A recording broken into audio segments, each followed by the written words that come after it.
Hi friends, मेरा नाम भूपेंद्र नरोका है और आपका मेरे चैनल एस्ट्रो मोटिवेशन में बहुत बहुत स्वागत है। फ्रेंड्स, आज हम डिस्कस करेंगे कुंडली मोस्ट ट्रेंडिंग बंदे की और वो है विकी कौशल। अब विकी कौशल की कुंडली क्यों हम डिस्कस करेंगे, उसका बहुत बड़ा रीजन ये भी है कि आधे से ज्यादा लोग ये कह रहे हैं कि भाई विकी कौशल की शादी कैटरीना कैफ से हो कैसे गई। विकी कौशल एकदम जीरो से राइज कैसे कर गए। अब किसी ने एक्सपेक्ट नहीं किया था कि कैटरीना के साथ उनकी शादी हो सकती है, बिकॉज इतने कोई फेमस पर्सनालिटी फिलहाल के टाइम में वो इतने नहीं थे कि कैटरीना कैफ ही मिल जाती। तो आइए देखते हैं कुंडली के अंदर ऐसा क्या है, क्या जोड़ तोड़ रहे, क्या प्रेडिक्शन अपने को देखने को मिलेगी जिससे पता लगेगा कि उनके जो वैवाहिक जीवन है उसमें कैटरीना कैफ लिखी हुई थी। तो आइए देखते हैं। देखिए, इनकी जो कुंडली बन रही है वो बन रही है, पहला नंबर जहां 10 नंबर आप देख रहे हैं वहां पे आपको पता चल रहा है कि ये कुंडली बनती है मकर लग्न की। मकर लग्न का स्वामी कौन बनता है? शनि। शनि कहाँ चले गए? शनि चले गए 12वें भाव के अंदर, और 12वें भाव में जो शनि गए हैं वो गुरु के घर में गए जहां पे वो सम रिलेशन होते हैं। अब बहुत से लोग ये सोच रहे हैं कि भाई गुरु के घर में गए, 12वें भाव में गए तो नेगेटिव हुआ, बंदा परेशान रहेगा, हड्डियों से परेशान रहेगा कहीं ना कहीं। तो वो बिल्कुल रहे होंगे, वो उसमें कहीं ना कहीं उनको समस्या रही होगी और रहती भी होगी। कहीं ना कहीं हड्डियों से उनको दिक्कतें रहेगी, खासकर कमर के नीचे उनको हड्डियों में दिक्कत रहेगी, जोड़ों में दिक्कत रहेगी, बैक पेन की प्रॉब्लम रह सकती है। लेकिन शनि की दृष्टि देखिए राहु के ऊपर है, और जो राहु है वो मंगल के साथ बैठे हैं, अंगारक दोष बना रहे हैं, लेकिन ये मंगल लाभेश है। तो लाभेश मंगल के साथ राहु बैठे हैं। तो यहाँ पे एक चीज हमें देखना बहुत जरूरी है कि इस राहु के ऊपर शनि की दृष्टि है। और मैं हमेशा कह दूं ना, रोड आप कहीं लिख भी लीजिए, जब भी शनि की दृष्टि राहु पे पड़े और राहु शनि के घर में बैठे हो, जब भी शनि की दृष्टि राहु पे पड़े और राहु शनि के घर में बैठे हो, मतलब राहु या तो मकर राशि में बैठे हो, शनि कुंभ राशि में बैठे हो, और शनि की अगर तीसरी दृष्टि पड़ जाए या कोई सी भी दृष्टि पड़ जाए, यूजुअली यहाँ पे फिलहाल अपने तीसरी दृष्टि पड़ रही है शनि की, तो ऐसा राहु बहुत पावरफुल हो जाता है और वो जिस घर में बैठेगा उसकी वृद्धि करेगा। अभी कहाँ बैठे? धन भाव में। तो धन भाव में वृद्धि कर रहे हैं, धन अच्छा इन बंदे को कमाने को मिला, नो डाउट। राहु मंगल की युति है तो बड़ा परिश्रम के साथ मिला होगा ये धन, इतना इजीली उन्होंने कमाया नहीं, बहुत स्ट्रगल किया, लेकिन हाँ पैसा इनकी लाइफ में है। प्लस लाभेश मंगल भी वहां बैठे हैं तो पैसे में कोई दिक्कत नहीं है, पैसा अच्छा खासा है। लेकिन देखिए कुटुंब भाव में राहु मंगल की युति हो रही है, तो डेफिनेटली घर में थोड़ा सा टेंशन कारक और ये सब सिम्टम्स इनको देखने को लाइफ में मिले होंगे। सूर्य बुध की युति देखिए इनके पंचम भाव में हो रही है, जो कि बहुत अच्छा है। संतान पॉइंट ऑफ व्यू से बहुत शानदार है, शिक्षा पॉइंट ऑफ व्यू से बहुत अच्छा है। इन्होंने इंजीनियरिंग की है, राजीव गांधी इंस्टीट्यूट से इन्होंने, मुंबई से इन्होंने इंजीनियरिंग की है। उसका रीजन है सूर्य बुध की युति। बुध इस कुंडली में कारक है, सूर्य इस कुंडली में अकारक है, अष्टमेश है। तो यहां भी ये दिखाता है कि पढ़ाई पॉइंट ऑफ व्यू से भी इनको इतना इजीली पढ़ाई नहीं होगी, कहीं ना कहीं व्यवधान आए होंगे, खासकर पिता पॉइंट ऑफ व्यू से व्यवधान आए होंगे, कोई ना कोई वैचारिक मतभेद रहा होगा। अब भाग्येश का लिंक हो रहा है अष्टमेश से, तो ये भाग्य में भी थोड़ी सी रुकावट दिखाता है। इनमें टेम्परामेंट बहुत है, इनके अंदर जो टैलेंट है वो बहुत जबरदस्त है, लेकिन उतना इनको अभी तक फल नहीं मिल पाया। अभी तक इनकी जो एक्लेम्ड परफॉर्मेंस है वो कहाँ है? एक तो सर्जिकल यूरी में मिली है, सर्जिकल यूरी जो सर्जिकल स्ट्राइक थी वो मूवी उसमें मिला है, जिसमें इनको नेशनल अवार्ड भी मिला। और उसके साथ साथ एक इनकी मूवी थी मासान, जिसमें इन्होंने डेब्यू किया। तो ये सब इन्होंने राहु की महादशा में डेब्यू किया। तो ये राहु इनका पावरफुल था, 2028 तक ये भी है राहु।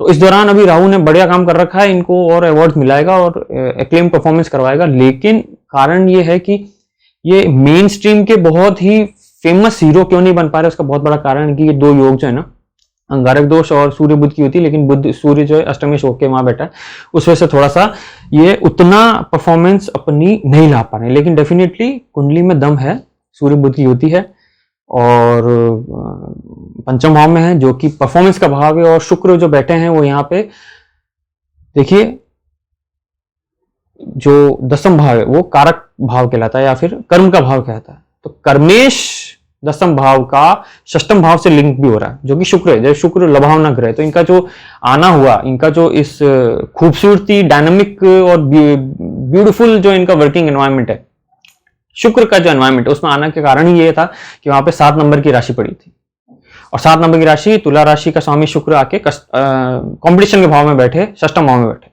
तो डेफिनेटली इनको अपने कार्य क्षेत्र में भी प्रॉब्लम्स मिलेंगी, लेकिन शुक्र अच्छा होने की वजह से, शुक्र का बुध के घर में आने की वजह से इनको ये फिल्म इंडस्ट्री से इनका ताल्लुकात हुए। अब शुक्र का बुध से राशि परिवर्तन योग भी हो रहा है, जो कि बहुत सुंदर है। एक इनका जो किसी भी परफॉर्मेंस के अंदर जो एक डेप्थ है वो क्यों देखने को मिलती है, क्योंकि ये जो शुक्र बुध की है ना, शुक्र बुध आपस में एक जिसको कहते हैं को करिकुलर एक्टिविटीज के कारक हैं। तो शुक्र बुध की जो राशि परिवर्तन योग हो रहा है, इन्होंने भी इनके जो व्यक्तित्व है और जो फिल्म लाइन के अंदर जो एक टेम्परामेंट चाहिए आगे बढ़ने के लिए, एक्टिंग स्किल्स चाहिए, उसमें बहुत अच्छा वर्सेटाइलिटी जो चाहिए वो उसमें इनका इजाफा किया। अब बात आती है सप्तम भाव की कि भाई आपने कुंडली तो स्टार्ट की थी कैटरीना कैफ से, बीच के क्या क्या लेके बैठ गए, कोई बात नहीं। सप्तम भाव में देखो आप, जो सप्तम भाव में 4 नंबर पड़ी है मकर राशि, कर्क राशि। कर्क राशि है जल तत्व की राशि, ठीक है।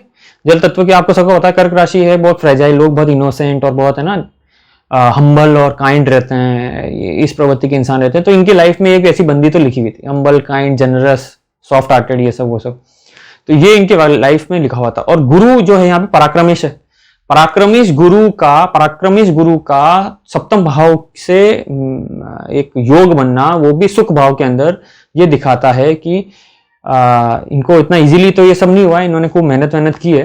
और कहीं ना कहीं इनके पराक्रम, इनके जो प्रेजेंटेशन स्किल थी, उसके बेसिस पे जो इनको वाइफ मिली है वो कहीं ना कहीं उससे प्रेरित रही होंगी। और इनके अंदर जो टैलेंट देखा उसका बहुत बड़ा रोल होगा, क्योंकि तीसरा भाव टैलेंट का भी होता है। टैलेंट के भाव का स्वामी का पत्नी भाव से मिलना सुख भाव के अंदर बहुत शानदार।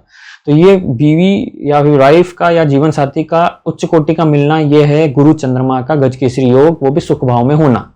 और जिस घर में हो रहे हो मंगल का घर है, मंगल के घर में गुरु चंद्रमा दोनों तात्कालिक मैत्री बना के बैठे हैं, जो कि बहुत शानदार है। प्लस नेचर की मैत्री तो इनमें थी, तो कोई दिक्कत वाली बात नहीं। मंगल पीछे बैठा है ना, मैं ये नहीं बोलूंगा कैसे होगा, वो आप देख लीजिएगा मेरा वीडियो, तात्कालिक मैत्री कैसे हो रही है। जिस घर में बैठे गुरु चंद्रमा, उससे 3 घर पीछे ही मंगल बैठे हुए मिले, है ना, तो वो तात्कालिक मैत्री। तो गुरु चंद्रमा का ये जो योग है बहुत सुंदर हुआ, और यही इनको लाइफ में आगे चल के कोई अच्छा एजुकेशन इंस्टीट्यूट के अंदर इनको बिजनेस भी करवाएगा, वो लेटर स्टेज ऑफ लाइफ में, जब 2028 के बाद राहु हट जाएगा।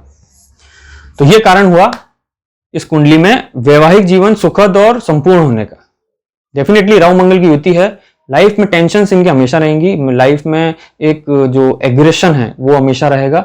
लेकिन ये भी ध्यान रखिए कि चंद्रमा जो इनकी राशि बन रही है वो बन रही है मेष राशि, और मेष राशि का बंदा गुस्सा बहुत जल्दी होता है। तो इनको इस चीज से भी थोड़ा सा ध्यान रखना है कि अपने गुस्से पे, टेम्परामेंट पे थोड़ा काबू रखें, अपने जो एग्रेशन है उस पर थोड़ा सा काबू रखें, वरना हो सकता है वो गड़बड़ भी लाइफ में कर डाले।